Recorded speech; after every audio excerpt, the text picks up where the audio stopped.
from the key.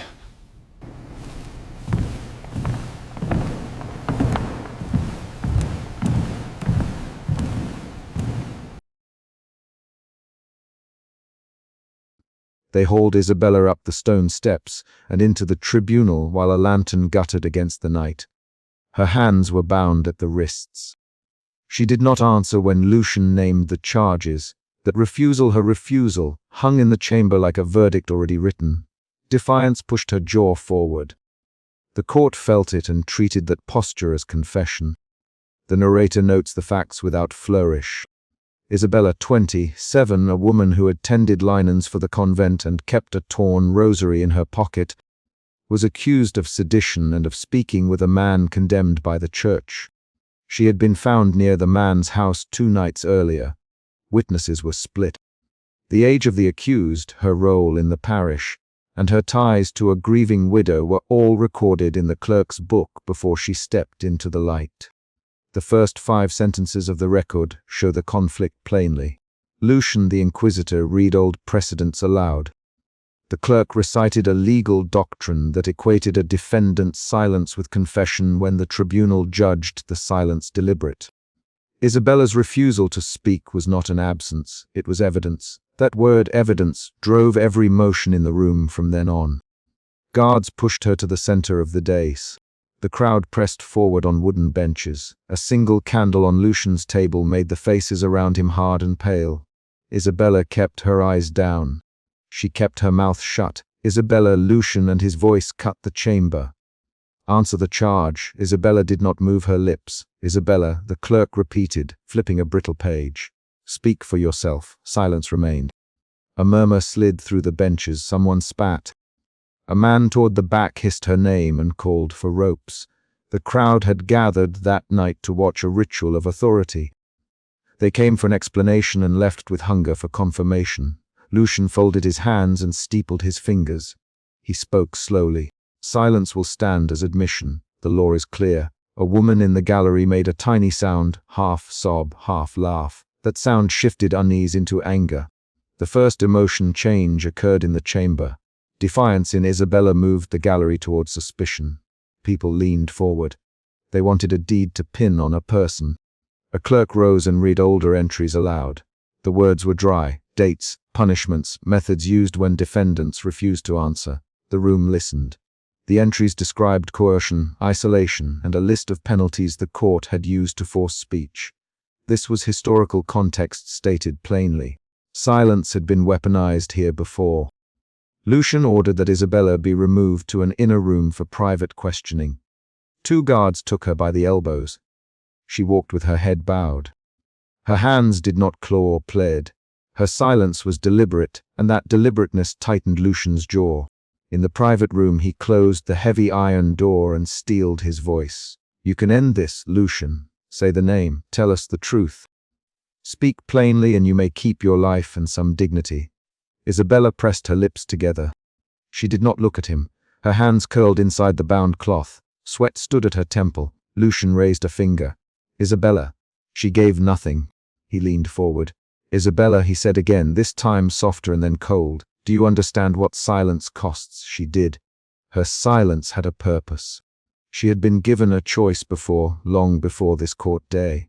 To hide a name that would ruin another life, or to speak and set a man to ruin alone. That memory surfaced not as image but as a set of concrete facts, an argument in a kitchen, a plea in the dark for safety, a pressed hand on a shoulder. She had chosen then to keep quiet. That choice lived in her mouth now. Fear arrived in stages. It started as a pulse in her throat when Lucian named the penalties and stepped closer. Then it broadened into an awareness of sound. The guard's boots, the tick of a distant clock, the breath from the candle flame. Her hands tightened on the rope bindings. The second emotion shift, defiance to fear, happened inside her jaw and in the small motions of her fingers. Lucian the guards to unfasten the sash and to show the instruments. Isabella flinched at the sight of a leather, covered board and irons set on a tray. The court displayed tools. They did not need to touch her to make the instruments speak.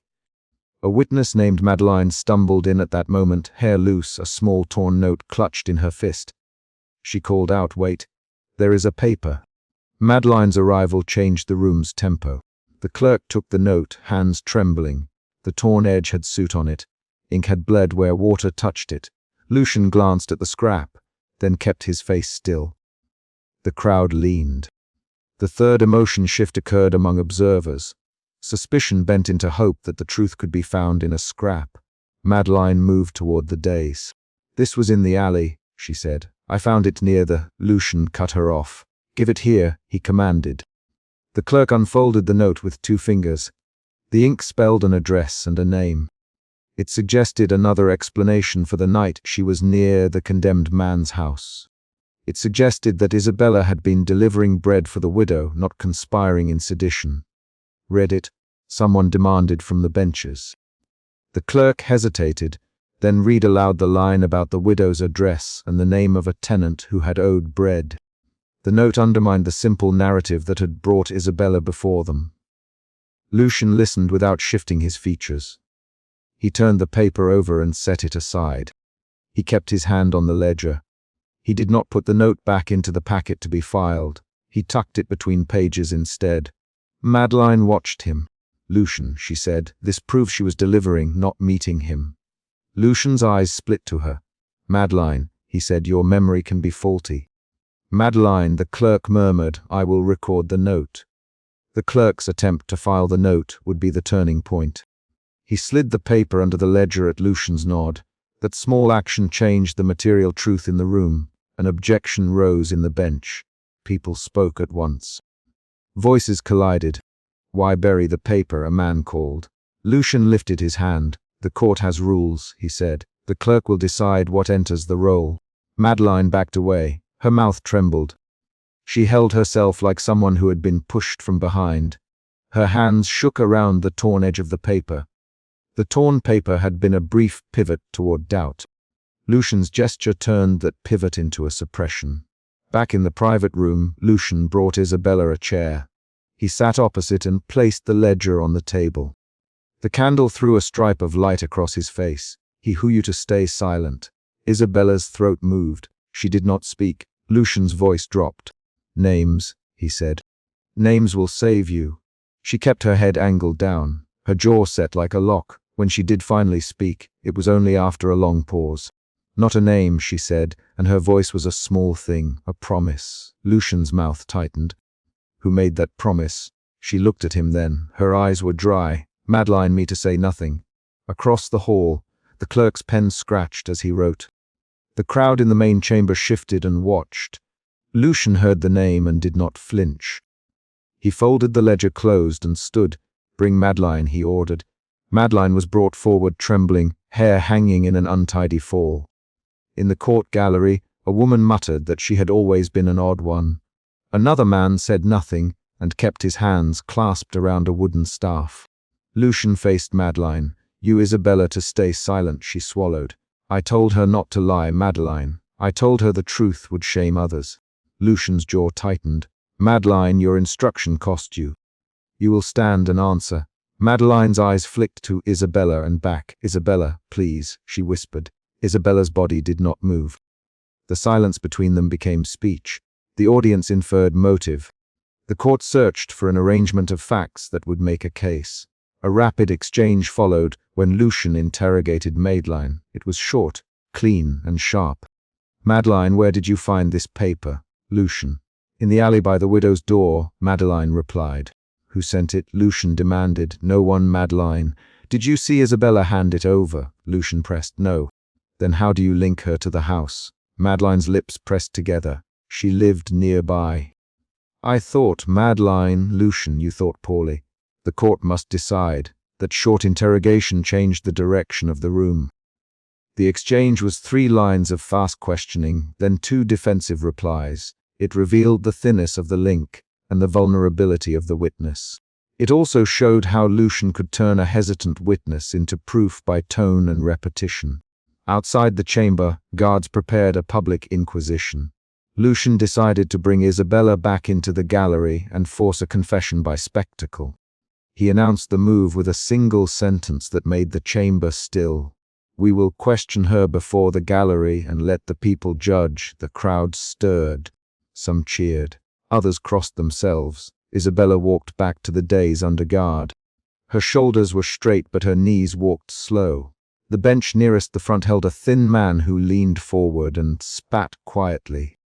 He had been on the condemned man's payroll, the clerk later noted, and he glared at her as if accusing her of theft. Lucian put his palm on the ledger. He read the charge once more as if reciting a prayer. "Isabella," he said, "speak." Again she said nothing. He leaned into the rhythm of the gallery and called for a harsher measure. "Solitary confinement until she chooses to speak, or until we have enough cause to proceed." The crowd murmured approval. Someone near the doorway called for a demonstration that would end her reticence. A guard stepped forward and produced a metal ring. He held it for everyone to see. The crowd recognized it. The mention of the ring, an instrument that could pinch or restrain, sent a low groan through the benches. There was a tangible push toward humiliation, toward breaking a body to get a mouth to move. Isabella closed her eyes. She swallowed. The physical sensation of the ring being shown made her hands clench. Tremor moved through her frame. Doubt arrived then, not in argument, but as a tightening behind the ribs. That was the third emotional shift inside her. Fear folded into doubt about whether her silence could protect anyone anymore. Madeline moved forward and said, "Stop, this will not bring truth." Lucian answered, "Madeline, stand back." He announced sentence straight after. The court declared that silence would be treated as a crime and ordered execution if she continued to refuse under those conditions. The words landed like a hammer. A gasp rose. Someone shouted that it was barbarous. Another voice called the court righteous. The crowd split along impulse. The clerk, who had already hidden the torn note in the ledger, made a small, incorrect tally of votes in the margin. He wrote as if recording a neutral fact. His hand was steady. He had chosen a path that preserved the court's narrative over the possibility of doubt. Isabella was taken from the bench. She walked past faces that stared and some that turned away. Madeline reached out once and could not touch her. A guard stepped between them. On the steps, Isabella paused and looked back. Her eyes met Madeline's for one breath. There was no speech, only the motion of a frayed rosary bead sliding over a finger. That single gesture carried more meaning than any declaration. In the moment before transport, Isabella's resolve compressed into a single action. She placed her rosary into the palm of the clerk as she passed. The clerk's fingers closed around the beads. He did not look at her. He kept walking as if that small transfer were part of the procedure. He then turned to the ledger and, in a slow, mechanical motion, sealed a notation. Verdict. Condemned pending execution. The notation was concrete. The record transformed the event into a formal act. Later, before dawn, the procession moved toward the threshold where executions were carried out. Soldiers flanked the route. The crowd clustered in ragged lines. The sound of boots and rope and a single bell made each step a metronome. As they reached the threshold, the final confrontation took place apace before the gate. Lucian stepped forward and intoned the sentence in a voice intended to be final. "Silence will be treated as a sentence," he said. "By my charge, you are condemned." Isabella did not speak. Guards took her arms. The crowd made a hush that sounded almost like attention. Someone cried out a prayer. Men who had called for spectacle earlier turned their faces away. The executioner did not yet lift a blade. That last motion was reserved for the final threshold. Instead, they led her past the assembled people and stopped with her at the gate. She looked at the iron, at the shadow beyond, and then at the people who had sat through the day. The narrator records the facts in a ledger voice. The clerk closed the book and filed the minute. Lucian left, his robes held stiff. The guards returned to their posts. Madeline stood in the gloom and folded her hands around empty space. In the quiet that followed, the chamber smelled of wax and sweat and wet rope. The clerk opened his case and removed the hidden torn note. He looked at it once, then slid it under the ledger's cover again. He wrote a separate line, brief and clinical. Evidence suppressed per order. His pen left a dark mark. The chapter ends with a cold, concrete act. The clerk set a hand stamp on the ledger. The stamp made a clean circle and a dark blot. The sound was small and final. The ledger went into the sealed chest, and the key was turned. Outside, the procession stepped through the gate. Inside the archive, a candle burned low. The narrator records those actions without comment. The verdict was entered. The record stood. The clerk closed the archive door. Then someone knocked on the outer shutters, 3 measured raps, bringing one last, sharp event to close the chapter. They dragged Isabella into the narrow interrogation cell and slammed the iron bolt behind her. Defiance sat in her jaw. She held her head level as Lucian named charges that the room repeated like a ritual. The council had seen her before, hold up the stone steps into the tribunal until the lantern guttered and the city noise fell away. She did not answer then. She did not answer now. The immediate problem was plain. Silence was being read as intent, and intent in that chamber meant death. The scribe stepped forward and unrolled a reed, scored sheet. He read names, dates, and allegations aloud. The words fell sharp on the stone. Isabella kept her hands folded at her wrists where the rope bit the skin. Her throat worked once. Brother Thomas, a novice with a thin face, lingered at the doorway and watched the binding. He slipped a finger to his mouth when the scribe said a name that made Lucian pause. Lucian's voice cut the air. Isabella of the West Quarter, conspirator in secret correspondence, defaming the order. He announced, "How do you plead?" Isabella did not speak. The silence held like a second witness. A shift occurred in the chamber. The accusation became an accusation, plus, shaped by her silence. That was the court's trade, silence converted into admission. The narrator catalogued the ledger entries with the same measured cadence used in the days. He noted the earlier moment when they hauled Isabella up the stone steps and into the tribunal. He recorded it without comment, only as a chain of events that fed the present. The memory of that ascent sat in the room as an available fact, one that made the court swift. The immediate stakes remained visible. The tribunal would either force confession or seal a verdict by procedure. A guard shoved a torch into a wall bracket. The flame threw small, hard shadows across Lucian's robes. "Scribe, read the witnesses." Lucian ordered. "There are 3 witness statements." "Marta first," the scribe said. Marta climbed the stand and rubbed at a sleeve. Her voice was thin. "I saw Isabella at dusk by the river.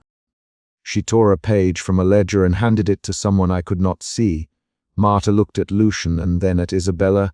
"That is the truth I can offer." Isabella's eyes widened once, a small physical response that suggested a tightening in the chest. Defiance shifted toward doubt when Marta named the river. Isabella blinked, measured, and kept her mouth shut. She did not say Martha's name or deny it. Her restraint had become evidence in their hands.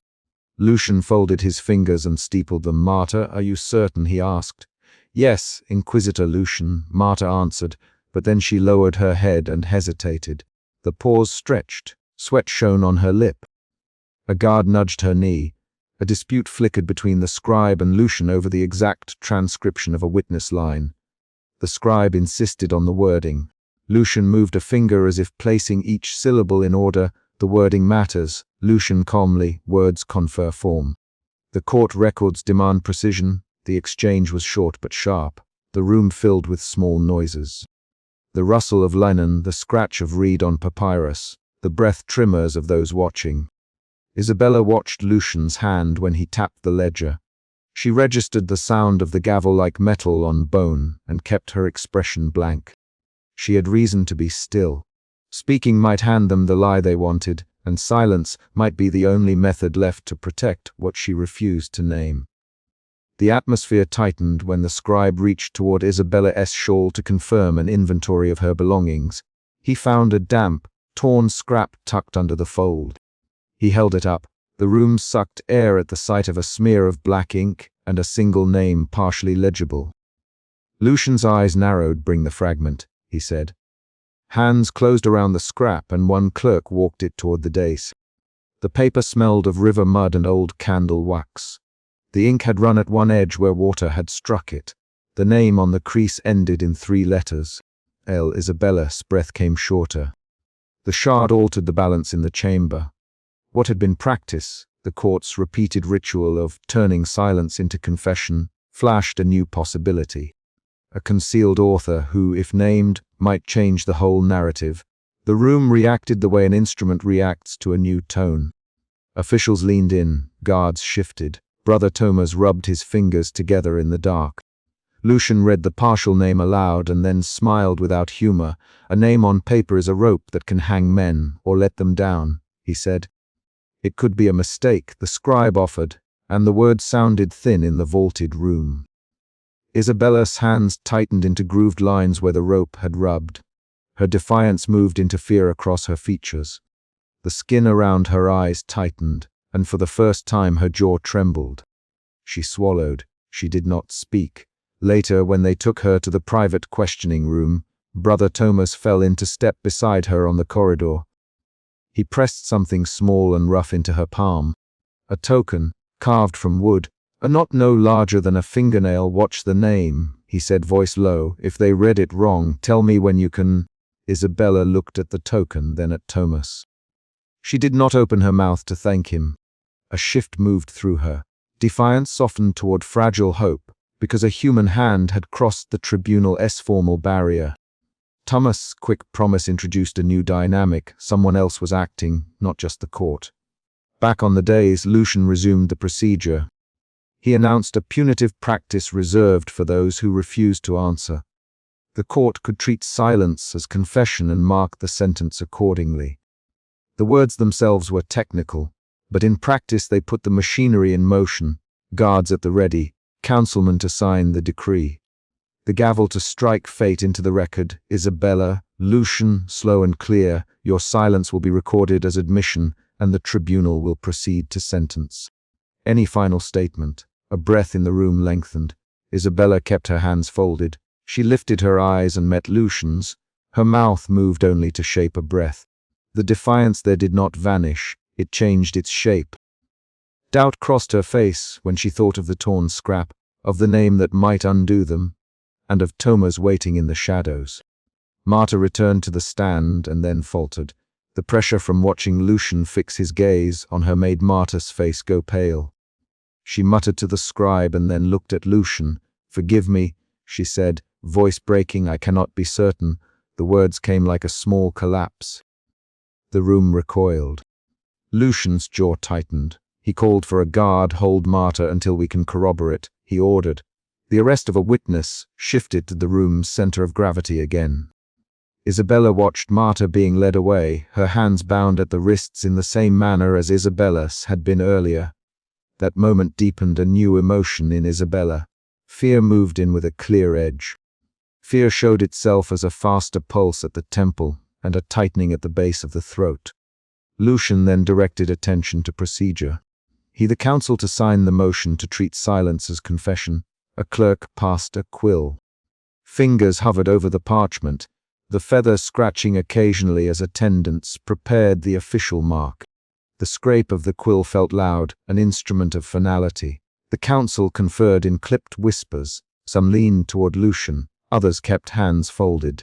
One counselor, a man called Avd, cleared his throat and asked a pointed procedural question about precedents. Lucian answered with a sequence of citations. The exchange formed a brief argument. "Lucian, this is extreme, Avd, the court's integrity is at stake." Lucian replied, "We cannot presume intent from silence alone. We can when silence is a deliberate choice of evasion." "Lucian, and who decides the deliberation?" Avd countered. Lucian's voice did not rise, but his eyes were sharp. The barb back, and forth ran 3 more rounds. In those lines, the tribunal's internal politics surfaced, Lucian pushing for the precedent, Avd warning of arbitrariness. The dispute itself served as an action that moved the plot. Lucian's push won the council's assent by narrow measure. At dawn, with the council's marks laid and the sentence drafted, Lucian rose slowly. He pronounced the legal articulation. Isabella's silence was to be recorded as confession. The sentence would stand. Attendants moved forward to bind her more securely, while the council sealed the decision. The chamber felt as though it exhaled all at once. The climax unfolded in concrete motions. Lucian's gavel struck. Guards stepped in to tighten knots. A clerk stamped the parchment with the tribunal's seal. Isabella's head turned only slightly as the rope tightened. Her eyes moved toward Brother Thomas, where he lingered in the doorway. She communicated nothing but a single look of raw pleading without sound. The look was a physical action that carried the weight of a request. Guards led Isabella past the evidence table. The scribe hesitated when he noticed the torn scrap among his stack. The torn note sat face up, ink spreading like a stain across the fibers. The scribe absently thumbed at the smear. He held the fragment in a way that exposed the partial name. Brother Thomas watched the procession from the dark corridor and then slipped away. He moved through the narrow paths behind benches and clerks, reached the evidence room when clerks were distracted, and took the scrap from the scribe's stack. He folded it small and placed it under his robe. The theft was quick, practiced, and silent. That act changed the outcome by a degree not yet apparent in the chamber. The novice's decision was a turning point. Someone outside formal procedure had acted to preserve possible exculpation. The room would not know this at the time the sentence left the dais. Later, in the dim evidence room, Thomas held the scrap under candlelight and read the name again. He compared the curved letters with names he had seen in the monastery's register. His hands trembled when he made a connection. The letters matched the tale of a name long erased from official lists, a man who had been expelled months before for reasons that had not been publicly recorded. If he could find the rest of that name, he could change the equation. Thomas's choice introduced a new emotional posture. Hope crept into his movements. Fear remained at his ribs because discovery would mean ruin. He wrapped the fragment and placed it inside his robe near his heart.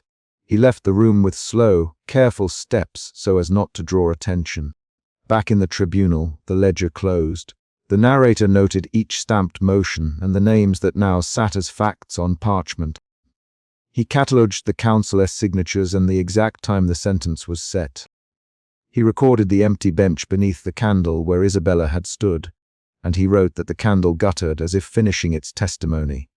He did not editorialize. He recorded. Isabella was marched away. Her shoulders stayed square even as the rope bit into the skin. Her defiance had not dissolved entirely.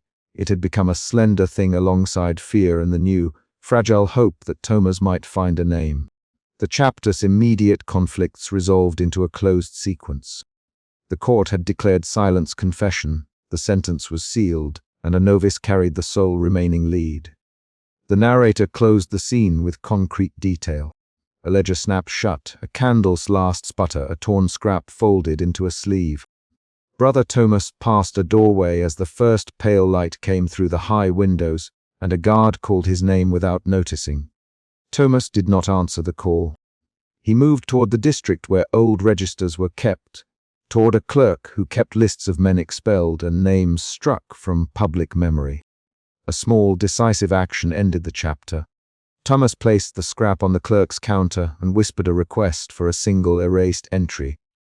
The clerk looked up at the novice, puzzled, and then turned the ledger as Thomas pointed. The clerk's eyes widened when he read the restored name. He did not speak immediately. Thomas folded his hands and said nothing. The final paragraph stops on a visible beat. The clerk reached for a fresh quill, and the clerk's hand hovered. The candle on the bench in the tribunal guttered its last flame. Thomas slid the scrap back into his robe and left the records room with the clerk's hesitation hovering behind him. The unspoken possibility that the torn name might yet undo the tribunal's certainty. They forced Isabella onto the scaffold steps as the lantern spat soot across her wrists. Fear sat in the hollow under her ribs and tightened with every ordered motion. She kept her jaw set and her mouth closed. The narrator notes the fear as a motive.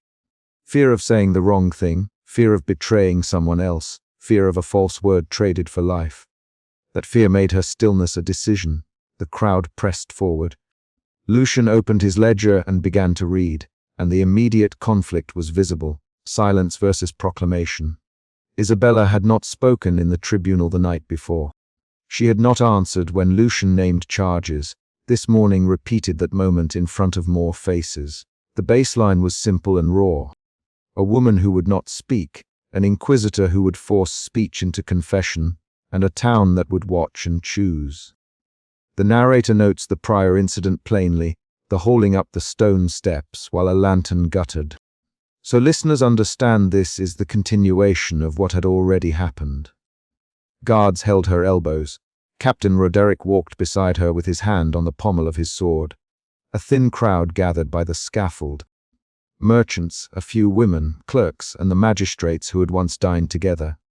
Councillor Marcellus stood near the stone fountain, fingers stained with ink.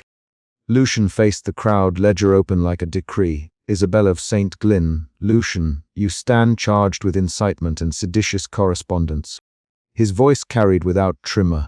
He looked at the clerk, read the items. The clerk stepped forward and unrolled the list. Lines of accusation landed like stones. The crowd shifted into murmurs. Suspicion hardened along the edges. A woman in the crowd hissed. She had visitors at night. A man spat. She handed letters to rebels. Councillor Marcellus, we hold the parchment seized from her cell. Those lines forced eyes back to Isabella. She did not move her lips. Her silence made people pick sides. That split is the visible conflict.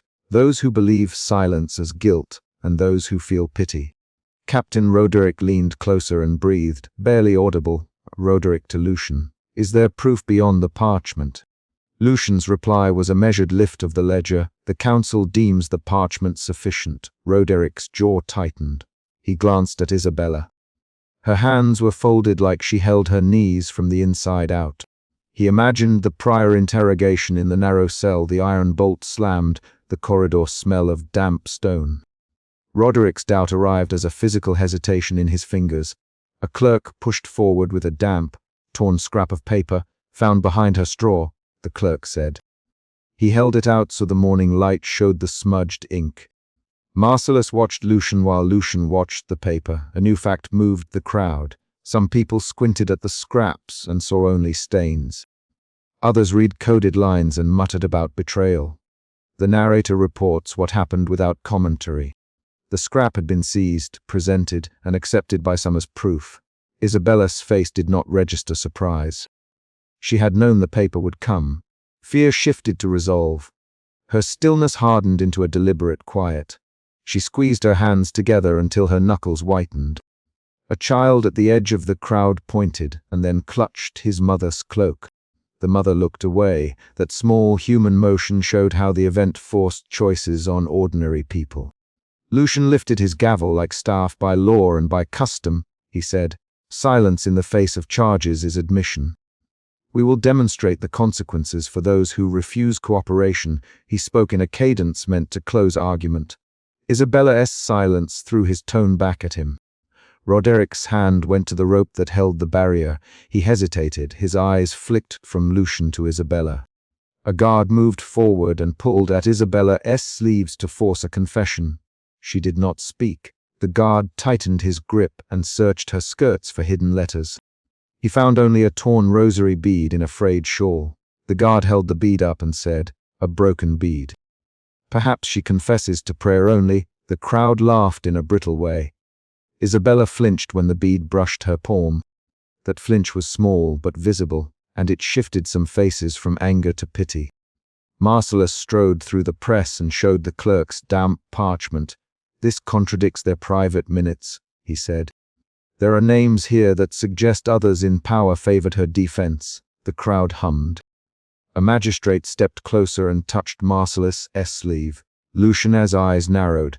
Evidence had appeared that morning to complicate the simple exchange the court planned. The narrator notes the change. Suspicion shifted from Isabella alone to doubt about the council's unanimity. Roderick swallowed. He had served with Lucian for years. He owed obedience, but he had also watched municipal families lose sons to swift judgments. He looked at Lucian and then at Isabella.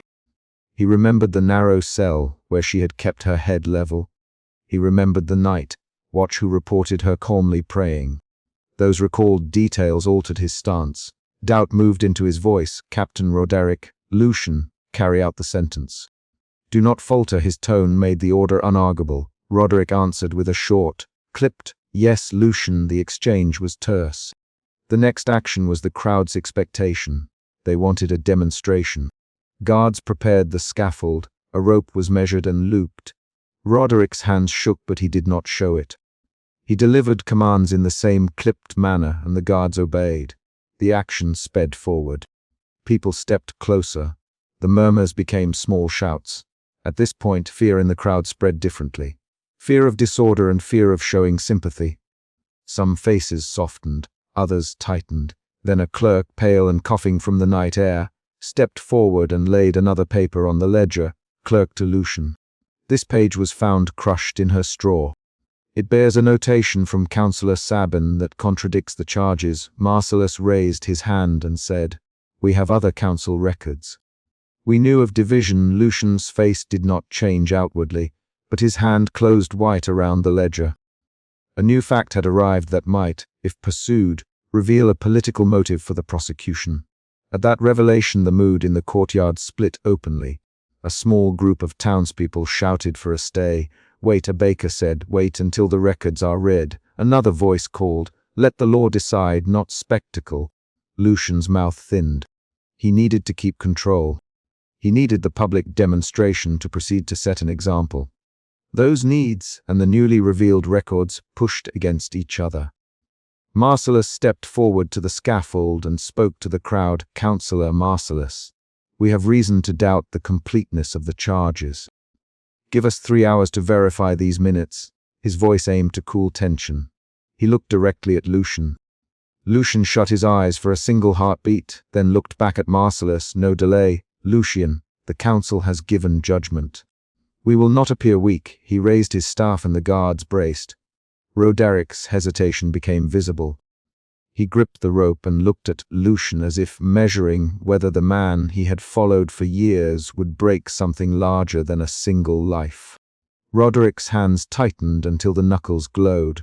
A rapid exchange broke out between Lucian and Marcellus. "Lucian, this haste is dangerous." Marcellus, "You risk dividing the town." Marcellus, "We risk disorder if we show leniency." Lucian replied, "Lucian, fear will spread if we appear uncertain." Marcellus answered, "Marcellus, your uncertainty has cost lives before." Lucian shot back. They traded 4 short lines in quick succession, each line a strike about authority and consequence. The crowd leaned in. That argument revealed competing motives and forced onlookers to pick which man they trusted. Isabella watched the exchange without speaking. Her silence was its own message now. Some thought it guilty, some thought it brave, some thought it stubborn. She had not chosen silence to trick. She had chosen it because a word could cost another. That is the private logic the narrator supplies as concrete reasoning. She protected a name by withholding speech. The crowd could not know, but they felt the pressure of her decision. Marcellus called a clerk forward and demanded the minutes be read then and there. The clerk pulled out a wet bundle and began to read aloud. Names rolled out, names of men in robes, names of merchants, an annotation that tied a conduit of letters to Councillor Sabin. The content changed the focus. The prosecution looked less like a pure moral enforcement and more like a political purge. Someone in the crowd cried. They were trying to silence Sabin, not protect the town. A merchant shouted. She spoke nothing, and they prepared ropes.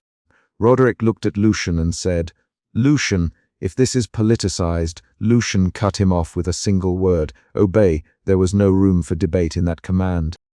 The command forced an immediate decision from Roderick. Roderick stepped back. He had the rope in hand and he set it down on the scaffold with deliberate slowness.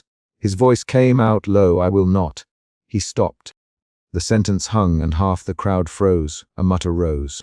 Roderick's refusal, partial and wavering, created the mid-chapter cliffhanger. Would the sentence proceed?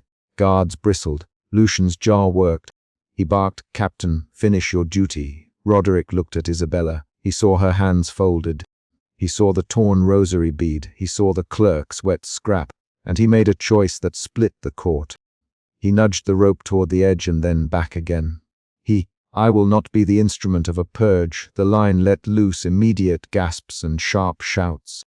Lucian stepped forward sudden, measured. He raised a hand. "Then someone else will," he said. He gestured and a senior guard took the rope. The guard's arms were steady. The legal machinery found replacement for Roderick's falter. The crowd reacted with an immediate clamor. Some reached for the barricade. Others covered their children's ears. Lucian made his final declaration. The sentences enforced in the sight of the council and the town. He gave the order. The guard completed the task. Isabella's body slumped. The narrator states events with the same cold clarity as before. The sentence was carried out. There was no last speech. There was no final confession. The crowd's reaction split between cheering and quiet despair. Afterwards, a small handful of guards refused to move closer when the body was carried away. Two men in common clothes stepped forward and pulled back the crowd. They spoke simple lines to the magistrates. "We will not be part of a show." Their words started small rebellions. The narrator catalogues these concrete acts. Hands that refused to carry, voices that demanded inquiry, a clerk who hid a second page. Marcellus demanded a full record from Lucian. Lucian turned to him and said, "You may have your records." The law was followed. Marcellus slammed his palm on the ledger and said, "This law was used as a blade. It will cut you if you do not account for it." That threat was not rhetorical. The council members understood the implication. Authority had been shown and it had fractured. By noon, rumors spread through alleys. Neighbors offered shelter to those named in the minutes. Captain Roderick was seen walking alone to the river, where he soaked his hands in cold water. He did not speak that day.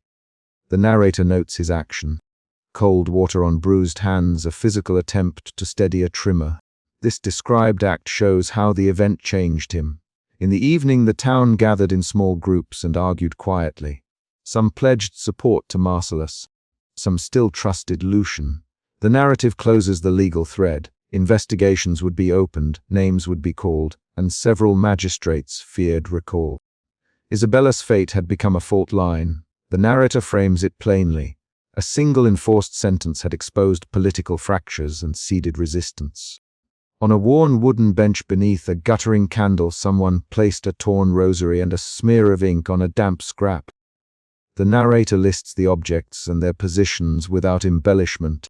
The items mattered because they tied back to the cell search, to the clerk's wet paper, and to the torn bead found in Isabella's loose shawl. People who passed the bench paused, and some left flowers. That small scene carried the aftermath of both choice and consequence. The final paragraphs do not moralize. They record results. The council opened inquiries because Marcellus demanded them. Several guards who refused to enforce the sentence were reassigned or quietly disciplined. One was arrested for insubordination. Captain Roderick was removed from command and given a minor post across the river. Lucian retained his seat for the moment, but his authority weakened visibly in the weeks that followed. The clerk who had brought the wet scraps testified in secret. The town split into factions that still met in quiet rooms to decide how to proceed. Isabella's silence had not cleared her name. It had, however, forced a reckoning the court had not wanted in public. Her refusal to name others kept one secret intact, and it exposed another. That juxtaposition is the chapter's last concrete fact. Silence had been protective and destructive at once. The narrator closes by recording the bench beneath the cathedral where a single candle guttered out as a messenger announced an inquiry into the council's minutes. The candle went low and a messenger knocked on a magistrate's door to deliver the summons. The knock was the chapter's last beat.